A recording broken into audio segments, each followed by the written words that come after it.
Olá, meus amores, tudo bem com vocês? Espero que vocês estejam bem.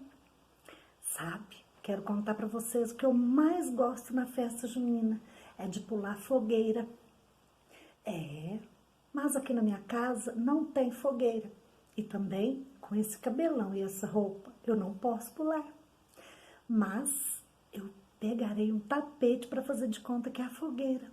Peçam para a mamãe pegar um tapete para vocês também e vamos lá pular com a tia Rô. Muito bem, eu já estou pronta para pular fogueira. Vamos pular com a tia Rô então?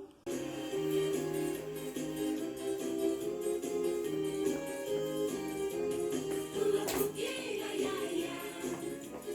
Pula fogueira, ioiô. Cuidado para não se queimar. Olha que a fogueira já queimou o meu amor.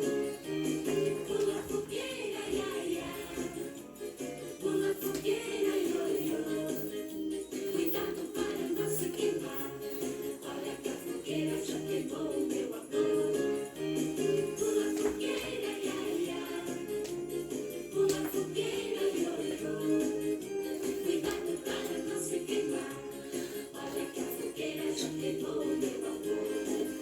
Pula fogueira, ia, ia. Pula fogueira, ioiô. Cuidado para não se queimar. Olha que a fogueira já queimou o meu amor. Pula fogueira, ia, ia. Pula fogueira, ioiô. Cuidado para não se queimar. Olha que a fogueira já queimou o meu amor. Pula fogueira, ia, ia. Pula fogueira, ioiô.